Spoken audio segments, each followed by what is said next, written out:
तो आज हम करने वाले हैं फंडामेंटल्स ऑफ ह्यूमैनिटीज। मतलब हम ह्यूमैनिटीज के बेसिक्स क्लियर करेंगे। बेसिक्स से मेरा मतलब है कि कुछ ऐसी गलतियां हैं जो हम बार बार करते हैं, कुछ ऐसी अच्छी चीजें हैं जो टॉपर बार बार करते हैं, वो सारी चीजें हम आज क्लियर करेंगे। फिर बहुत सारे बच्चों को बैकलॉग लग जाता है, उससे मैं आपको बताऊंगा कैसे ठीक करना है। तो सारे जो बेसिक्स हमारे हैं उन्हें हम क्लियर करेंगे। तो फंडामेंटल्स ऑफ ह्यूमैनिटीज की आज हम बात करने वाले हैं। 5 टॉपिक्स हम कवर करेंगे। तो सबसे पहले टॉपिक आता है, सिर्फ कुछ ही बच्चे सक्सेसफुल क्यों हो पाते हैं। लेकिन उसके पहले मैंने नीचे कोट लिखा है, इसका मतलब मुझे आप चैट बॉक्स में बताइए। Success is neither magical nor mysterious. मतलब ना ही वो मैजिकल है ना मिस्टीरियस है। Success is the natural consequence, मतलब एकदम नेचुरल कॉन्सिक्वेंस है of consistently applying the basic fundamentals. मतलब हर वो बच्चा, हर वो आदमी जो सिर्फ और सिर्फ बेसिक चीजों को कंसिस्टेंटली अप्लाई करते रहता है, वो सक्सेसफुल हो जाता है। कोई जादू नहीं है। इतना समझ में आ गया? स्क्रीन नहीं दिख रही है? सबको दिख रही है? मुझे भी दिख रही है। देव एक बार रिफ्रेश कर लीजिए आप। ठीक है, ये कोड समझ में आया सबको कि फंडामेंटल्स क्यों जरूरी है। अब आप में से बहुत सारे बच्चों ने सही गैस करा है, लेकिन उससे पहले मैं कुछ बताना चाहता हूं। हो सकता है मैं आपको पहली, दूसरी, तीसरी हेडिंग दिखाऊं तो आपको लगे अरे ये तो मालूम है, चलो हटाओ। लेकिन ये सरासर गलत है। जिस भी बच्चे के अंदर ये एटीट्यूड आ जाता है ना कि मुझे तो सब कुछ मालूम है, उसे दिक्कत होती है। मैं यहाँ पर गारंटी के साथ आपको बोल रहा हूँ, अभी यहाँ पर वेबिनार में वो बच्चे भी होंगे जो हमेशा से टॉपर होंगे, मतलब 99 98% ला रहे होंगे, लेकिन फिर भी वो वेबिनार अटेंड कर रहे हैं क्योंकि उन्हें मालूम है कुछ ना कुछ सीखने को मिलेगा। तो वो सीखने की भूख कभी भी मत मिटाइए। ठीक है, ये समझ में आया? लिखिए यहाँ पर कि हाँ, मुझे वो अंदर से भूख है, मुझे सीखना है। लिखो आई वॉन्ट टू लर्न, या आप लिखो, फिर हम चालू करेंगे। इसके बिना मैं आगे ही नहीं बढ़ूंगा क्योंकि ये सबसे इंपॉर्टेंट चीज है। ठीक है, मुझे सीखना है, आई वॉन्ट टू लर्न। बढ़िया। पहला पॉइंट आप सबने गैस करा है, सारे टॉपर्स इंटरव्यू में ये चीज मैंने आपको बताई है, और वो है पावर ऑफ कंसिस्टेंसी। लेकिन इसे सही से समझना बहुत जरूरी है, वो मैं आपको समझाता हूं। देखिए, आप सबने ये सोचा होगा कि जब समर वेकेशन चल रहे थे उस समय आप लोग पढ़ाई करके अपना सिलेबस कंप्लीट कर लेंगे। सोचा था सबने? कितने बच्चे कर पाए? कितने बच्चे यहाँ पर है जिन्होंने सिलेबस कर लिया? किसी ने नहीं करा। सिर्फ कुछ बच्चे होंगे, 0.01%। सबने सोचा लेकिन आलसी कर दी। अभी भी कर रहे हैं। सबने अगस्त वाली वीडियो देखी है, रोड मैप वाली, सबने वहां पर लिखा था कि ये महीना मेरा है, मुझे करना है, लेकिन कितने बच्चों ने किया? 5-6 दिन निकल गए, कोई कुछ नहीं कर पाया। सब आलसी कर रहे हैं। ये गलती नहीं करना है। आपको समझना है कि अगर आपको टॉपर बनना है तो आपको कंसिस्टेंट होना पड़ेगा। मैं आपको अभी गारंटी के साथ बोल रहा हूं, पहली लाइव क्लास में जितने भी बच्चों ने एनरोल करा है वो सब आएंगे, दूसरी में भी सब आएंगे, लेकिन 1 महीने बाद सिर्फ 5 से 6% बच्चे होंगे जो रेगुलर क्लास अटेंड करेंगे। बाकी बच्चे ये भी भूल जाएंगे कि उन्होंने किसी क्लास के लिए एनरोल करा था। फिर वो एक्सक्यूजेस देने लग जाएंगे, अरे यार स्कूल के साथ मैनेज नहीं होता है, या फिर ये दिक्कत आ रही है, वो दिक्कत आ रही है। ये सब बहाने हैं। रियलिटी क्या है आप सबको मालूम है, हम आलसी करते हैं, हम कंसिस्टेंट नहीं है। तो सबसे पहला, सबसे इंपॉर्टेंट स्टेप निकल कर आता है कि हमें कंसिस्टेंट होना है। मैं पिछले 3 महीनों से एक बहुत ही सीक्रेट प्रोजेक्ट पर काम कर रहा हूं, वो अभी मैं रिवील नहीं करूंगा, लेकिन ये सारे पॉइंट्स मैं उसी से लेकर आ रहा हूं। तो पहला पॉइंट आपको एकदम क्लियर हो गया सभी को? पहले पॉइंट में किसी को कोई दिक्कत तो नहीं है? मुझे आप बता दीजिए। ठीक है, ये चीज क्लियर हुई। चलिए सेकंड पॉइंट गैस करिए क्या होगा। ये सारे पॉइंट रिसर्च बेस्ड है, बहुत इंपॉर्टेंट है। 3 साल के एक्सपीरियंस से मैं पॉइंट रख रहा हूँ। पिछले 3 सालों में 50,000 प्लस बच्चों को मेंटरशिप प्रोवाइड करी है ह्यूमैनिटीज के। तो ये सारे पॉइंट्स उन्हीं को ऑब्जर्व करके मैं आपको बता रहा हूँ। मेहनत वगैरह तो चलो हम सबको मालूम है, अगर हम कंसिस्टेंट है इसका मतलब है कि हम मेहनत कर रहे हैं, हम हार्डवर्क कर रहे हैं, तो उसे तो आप कंसिस्टेंसी में ही इंक्लूड कर लीजिए। दूसरा पॉइंट निकल कर आता है पावर ऑफ फ्रेंडशिप। किसी ने भी गैस नहीं करा। अब यहाँ पर बोलेंगे भैया ये पॉइंट भी पता है, लेकिन मेरी बात को बहुत अच्छे से सुनिए। 2 टाइप की टॉक्सिक फ्रेंडशिप होती है जो आपको अभी कुछ दिनों बाद मालूम चल जाएंगी। आप में से सब लोग यस लिखने वाले, ऐसा आपके साथ होता है? कुछ आपके स्कूल में यार दोस्त होते हैं जो आपके बहुत क्लोज होते हैं, लेकिन जैसे ही एग्जाम होते हैं वो कहीं गायब हो जाते हैं। वो आपको सच नहीं बताते। वो बोलते हैं उनका कुछ भी नहीं हुआ, बाद में उनका सब कुछ हो जाता है, वो टॉपर बन जाते हैं। या फिर वो बोलते हैं नहीं यार एग्जाम चल रहे थे तो मुझे टाइम नहीं मिला। होता है, सबके साथ होता है। वो झूठ बोल रहे हैं, वो आपके दोस्त हैं ही नहीं। जो दोस्त रहते हैं वो पूरे समय आपके साथ रहते हैं। ये है टॉक्सिक फ्रेंडशिप नंबर 1, जहां पर वो आपसे जेलिस रहते हैं। वो नहीं चाहते कि वो आपसे आगे बढ़े, वो नहीं चाहते कि आप लाइफ में कुछ करें। हम चाहते हैं, जैसे मैं आपको अपना एग्जांपल देता हूँ, मैंने इतने प्यारे-प्यारे नोट्स बनवाए आपको टेलीग्राम पर प्रोवाइड करे हुए हैं। मैं चाहता तो मैं बोलता सिर्फ 1% लोगों को दूँगा, उन्हीं को मैं ट्रेन करूँगा, उन्हीं को आगे बढ़ाऊँगा, उनसे बाद में वीडियोज़ बनवाऊँगा। ये होता है जब आप जेलस होते हो कि यार इसको अगर हमने चीज़ें प्रोवाइड कर दी तो कहीं ये भी टॉपर ना बन जाए। ऐसे लोगों से आपको बच के रहना है। ऐसे लोगों से अच्छा है कि आपके पास दोस्ती ना हो। तो टॉक्सिक जो हमारा फ्रेंडशिप नंबर 1 आता है वो निकल कर आता है, उनसे हमें दूर रहना है। जो फेक हैं, हमसे जलते हैं, उन्हें लगता है हम उनसे आगे ना बढ़े, लेकिन बाद में फिर वो यही हमें अपना असली रंग वो दिखा देते हैं, ठीक है? इसके बाद सेकंड नंबर की फ्रेंडशिप जिसके ज़्यादातर बच्चे मतलब शिकार हैं, आप इसको फेस करते हो, वो बच्चे जिनका कोई पर्पस ही नहीं है और वो आपके दोस्त हैं। अरे यार, पढ़ाई वगैरह तो होती रहेगी, घूम लेते हैं। यार सिगरेट पी लो ना, सिगरेट पीने से कुछ भी नहीं होता है। अरे यार, ये कर लो ना, वो कर लो ना। अरे यार, कोई बड़ों की रिस्पेक्ट थोड़ी करना चाहिए, हमारी अपनी ज़िंदगी है। अरे पढ़ते ही रहेंगे क्या? ये वो लोग हैं जो आपको बर्बाद कर देंगे। उनका खुद का कोई पर्पस नहीं है, उनकी खुद की कोई लाइफ नहीं है, वो आपको भी बर्बाद कर देंगे। ऐसे लोग ना बहुत कूल लगते हैं हमको, जब हम उनसे मिलते हैं ना तो हमें लगता है यार ये क्या लोग हैं, इनकी लाइफ कितनी प्यारी है। इनके जीवन में तो कोई टेंशन ही नहीं है, हँसते हैं, गाते हैं, आ जाते हैं, और एक हम हैं, हमारे घर वाले हमें चिल्लाते रहते हैं, बोलते हैं पढ़ो, ये करो। हम अभी अपनी जवानी के दिनों में और पूरी बर्बाद कर रहे हैं। ये थॉट्स हमारे मन में आते हैं, लेकिन मैं आपको रियलिटी बता देता हूँ। आप निकलते हो, आपको रोड में दिखता है कुछ लोग बहुत सफ़र करते हैं, डबल मेहनत करते हैं। लोगों को ये गलतफ़हमी होती है कि मेहनत का मतलब होता है सक्सेसफुल। सबसे ज़्यादा मेहनत कौन करता है? कमेंट्स में बताओ ज़रा। एक कोई ऐसा प्रोफ़ेशन बताओ जो सबसे ज़्यादा मेहनत करता है? बताओ ज़रा आप मुझे लेबर, लेबर एग्ज़ैक्टली। उन्हें कितने पैसे मिलते हैं? दिन भर काम करने के वो अपनी पूरी बॉडी बर्बाद कर लेते हैं, उनको कितना पैसा मिलता है? ₹300 ₹400। इतना भी कई जगहों पर नहीं मिलता, उन्हें एक्सप्लॉइट करा जाता है। समझ रहे हो आप? मेहनत से कुछ नहीं होता। ये वही है, कुछ तो चलो बेचारे अपनी परिस्थितियों के कारण, सिचुएशन के कारण वैसे पहुँच जाते हैं, लेकिन कुछ ऐसे भी रहते हैं जिनका सर्कल सही नहीं था। मतलब उनने सही समय पर मेहनत नहीं करी। तो अभी इस समय लिखो आप कमेंट में, आज से ऐसी दोस्ती आप छोड़ दोगे। आप बोलोगे भैया पर दोस्ती से छोड़ी थोड़ी जाती है। अरे सब फालतू बातें, उन्हें लिख दो भाई, नहीं हम कंपैटिबल नहीं है, खुद को ब्लेम डाल दो। मुझे नहीं लगता मैं तुम्हारा सही दोस्त हूँ। अपने ऊपर ब्लेम लो, आगे बढ़ो। कोई उसमें छोटे बड़े होने की बात नहीं है। लिखो कमेंट में, आज से ऐसी दोस्ती छोड़ दोगे, बर्बाद हो जाओगे। खास तौर पर मैं लड़कों को बोल रहा हूँ, लड़कियां तो मैंने देखा थोड़ी समझदार रहती हैं इस मामले में, बर्बाद हो जाते हैं। रास्ते चलते गालियां दे रहे हैं, मतलब गालियों के सिवा तो हमसे बात ही नहीं होती है। हमें लगता है हम गाली दे रहे हैं तो हम बहुत कूल बन रहे हैं, टीचरों की डिसरिस्पेक्ट कर रहे हैं तो हम बहुत कूल बन रहे हैं। बर्बाद है, ठीक है, समझ गए। तीसरा पॉइंट बताइए, गैस करिए क्या हो सकता है। सिर्फ 6 पॉइंट, अब जल्दी जल्दी आगे बढ़ेंगे, बहुत भी नहीं खींचेंगे। 2 पॉइंट इंपॉर्टेंट थे तो मैंने आपको थोड़ा डिटेल में बताया। एनसीईआरटी वगैरह तो मैंने आपको बताया हुआ है गार्गी बहुत सारी वीडियोस में। स्मार्ट वर्क भी बताया हुआ है, वो कंसिस्टेंसी वगैरह में मैंने इंक्लूड करा है। आज मैं सिर्फ मेन पॉइंट आपको बता रहा हूँ जो ज्यादा बच्चों को पता नहीं रहते हैं। Power of self awareness.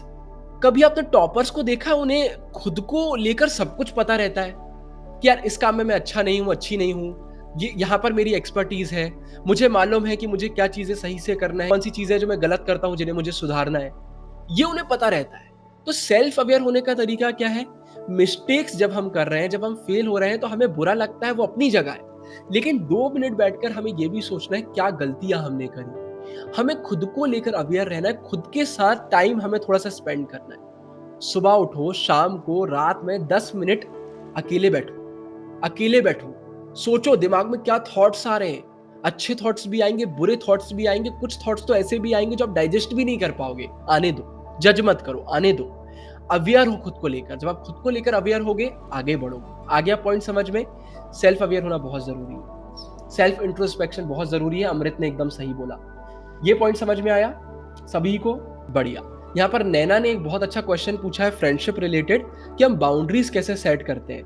मैं आपको सच बता देता हूँ, बाउंड्रीज सेट करने के लिए आपके मोरल्स हाई होना चाहिए। जैसे मैं आपको अपना एग्जांपल देता हूँ, मैंने अपनी जिंदगी में कभी गाली नहीं दी, ना मैं कभी दूंगा, मुझे नहीं जमती वो चीजें, और ना कभी मैं किसी बुरी आदतों में लगा हूं। ये मेरी बाउंड्रीज है। अगर अब कोई ऐसा आएगा जो बात बात पर अब्यूजिव लैंग्वेज यूज करेगा या किसी को डिफेम करेगा, मैं उसके सामने ना अजीब फील करने लग जाऊंगा। मुझे ऐसा लगेगा यार मैं जेल में आ गया हूं, मैं अपने आप दूर भाग जाऊंगा। तो याद रखो, इंटीग्रिटी होना चाहिए, मोरल्स हाई होना चाहिए, तो अपने आप बाउंड्रीज सेट हो जाती है। जब आप मोटिवेशन पर रिलाय करते हैं तो बस यूं अप डाउन एक ही लिमिट पर रहकर आप रह जाएंगे और फाइनल एग्जाम भी हो जाएंगे। लेकिन जब आप कंसिस्टेंट रहते हैं तो अप्स भी आएंगे, डाउन्स भी आएंगे, कई बार सीधे रहेंगे आप, कुछ भी मतलब नहीं आएगा, कोई इंप्रूवमेंट नहीं रहेगा, लेकिन धीरे धीरे धीरे धीरे धीरे धीरे करके एक दिन आएगा जब आप अपने गोल तक पहुंच जाएंगे। तो कंसिस्टेंट जरूर से रहिए। अब बताइए फोर्थ, फिफ्थ, सिक्स्थ क्या पॉइंट होने वाले हैं? बस इसके बाद ज्यादा पॉइंट्स नहीं, आखिरी है इस टॉपिक पर। कंसिस्टेंसी का देवांश बस मतलब सिंपल सा ये होता है कि किसी भी दिन हार मान के नहीं बैठना है।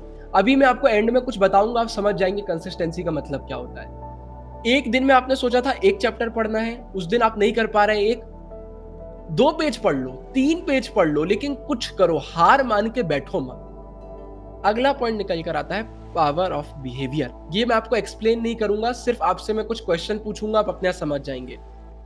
मैंने एक वीडियो में आपसे कहा था कि आप अपनी लाइफ के हीरो हैं। अब मैं आपको 2 लोगों का एग्जांपल देता हूं। एक वो है जो अपने आप को जीरो मानता है, एक वो है अपने आप को जो हीरो मानता है। आप स्कूल गए, स्कूल में एक बहुत बड़ी अपॉर्चुनिटी आई है कि आपको एक डिबेट कंपटीशन में पार्टिसिपेट करना है। कंपटीशन बहुत हाई रहेगा, नो डाउट आप नहीं जीतोगे, ये मतलब बिल्कुल आप हार के ही आओगे, लेकिन एक बड़ी अपॉर्चुनिटी है। जो बच्चा जीरो है वो क्या करेगा, मतलब जो अपने आप को जीरो मानता है वो क्या करेगा, जल्दी से बताओ। जाएगा वो डिबेट में, पार्टिसिपेट करेगा? नहीं करेगा, गिव अप बिल्कुल। और वो बच्चा जो अपने आप को हीरो मानता है लेकिन उसको मालूम है वो नहीं जीत पाएगा, वो क्या करेगा? जाएगा। क्यों जाएगा? क्यों जाएगा? क्या रीजन है जाने का? रीजन क्या है? वो अपॉर्चुनिटी लेगा, वो एक्सपीरियंस लेगा, समझ रहे? दूसरा ले लेते हैं। एक बच्चा है, दोनों बच्चे हैं, उन दोनों ने एक टाइम टेबल बनाया, दोनों फॉलो नहीं कर पाए, बहुत बुरी तरीके से फेल हो गए, एग्जाम में दोनों फेल हो गए। एक बच्चा अपने आप को जीरो मानता है, वो क्या करेगा? वो टाइम टेबल फॉलो नहीं कर पाया, वो क्या करेगा? जी, गिव अप, बैठ जाएगा। लेकिन जो हीरो मानता है वो क्या करेगा? जो हीरो मानता है वो क्या करेगा? स्ट्रगल करेगा, रीस्टार्ट करेगा। एग्जैक्टली, ये पॉइंट मुझे आपको समझाना नहीं, आप समझ गए। तो उन्हें हीरो और जीरो किसने बनाया? एक आंसर और दे दीजिए। उन्हें हीरो और जीरो किसने बनाया? ये आंसर कर दीजिए 1 सेकंड में। उन्हें नहीं मालूम था वो अच्छा स्कोर करेंगे नहीं करेंगे, बाद में क्या होगा, लेकिन उन्हें खुद के सेल्फ कॉन्फिडेंस ने, उनके बिहेवियर ने, खुद को आपको स्ट्रांग मानना है, ये बहुत जरूरी है। पावर ऑफ रिसोर्सेस, इसके बारे में भी ज्यादा मैं अभी आपको नहीं बताऊंगा क्योंकि आपको मालूम है, लेकिन बस इतना कहना चाहता हूं। गलत रिसोर्सेस फॉलो करोगे, गलत यूट्यूब वीडियोस फॉलो करोगे, आपको लगेगा सब कुछ सही है क्योंकि अभी आपका नॉलेज उतना नहीं है, अभी आप स्कूल में, बाद में जब रिजल्ट डाउन हो जाएगा तब आपको समझ में आएगा बहुत बड़ी गलती हो गई।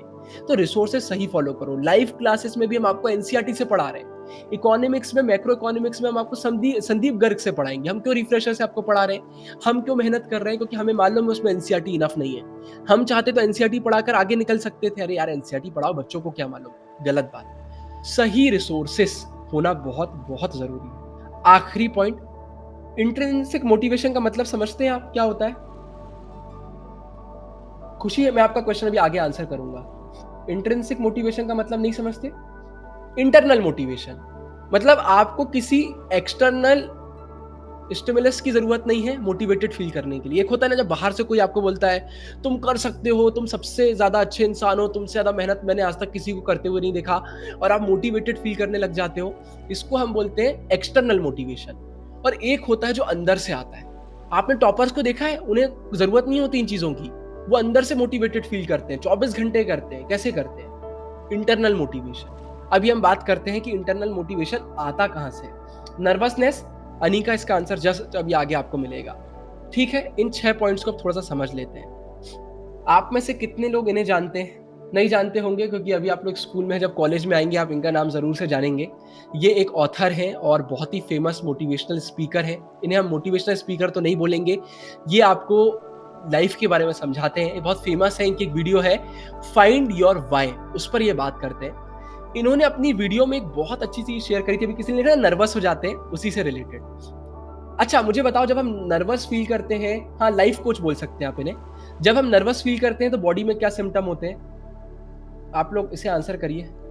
जब हम नर्वस होते हैं, एंग्शियस होते हैं, तो बॉडी में क्या? हाँ, शिवरिंग, और शिवरिंग होती है, पसीना आता है, ठीक है, और ट्रेम्बलिंग, हार्ट बीट बढ़ जाती है। 3 मेन सिम्टम है। अच्छा, अब ये बताइए, जब हम बहुत ज्यादा एक्साइटेड फील करते हैं, उसके सिम्टम क्या होते हैं? जब हम एक्साइटेड, बहुत ज्यादा एक्साइटेड, मतलब कुछ अवार्ड जीत गए हैं, नहीं, हैप्पीनेस मेन सिम्टम नहीं है, हाँ नहीं है, ये मेन सिम्टम नहीं है। हाँ, एक जन ने सही आंसर लिख दिया है। नहीं, नहीं, ये सब गलत है। हाँ, एक और ने सही लिख दिया है, मैं आपको बताता हूँ। नर्वसनेस और जब हम एक्साइटेड होते हैं, इन दोनों के जो मेजर सिम्पटम्स हैं वो एकदम सेम है। ये चीज़ आपको मालूम थी कि नहीं मालूम थी? एकदम सेम है। दोनों में आपकी हार्ट बीट बढ़ जाएगी, शिवरिंग करने लग जाएँगे। कल अगर आपने ओलंपिक्स देखा तो जब जोकोविच जीते, तो कैमरे ने उनके हाथ पर ज़ूम करा, ऐसे-ऐसे शेक कर रहा था उनका हाथ। देखा था आप लोगों ने ओलंपिक्स में कल? सेम सिम्पटम है, कोई अंतर नहीं है। बस अंतर है तो सिर्फ़ एक चीज़ का, और वो है माइंडसेट था। इन्होंने अपनी वीडियो में बताया कि जब ओलंपिक्स के जितने भी प्लेयर्स रहते हैं, उनसे पूछा गया कि आप अभी एक्साइटेड फील कर रहे हैं या फिर नर्वस फील कर रहे हैं, तो उन सबका सेम आंसर रहता है कि वो एक्साइटेड फील कर रहे हैं। जबकि सिम्पटम्स सारे नर्वसनेस वाले रहते हैं, और इसके पीछे सिंपल सा रीज़न है कि उन्होंने अपने माइंड को ट्रेन करा हुआ है। वो ये बोलते ही नहीं है कि वो नर्वस फील कर रहे हैं, वो बोलते हैं कि मेरा हैंड शेक कर रहा है, हार्ट बीट बढ़ रही है, पसीना आ रहा है क्योंकि इस समय मैं बहुत एक्साइटेड हूँ। तो एग्ज़ाम देने से पहले ये मत बोलिए कि मैं नर्वस हूँ, ये बोलिए मैं एक्साइटेड हूँ। माइंड गेम्स बहुत इंपॉर्टेंट है। आ गया समझ में?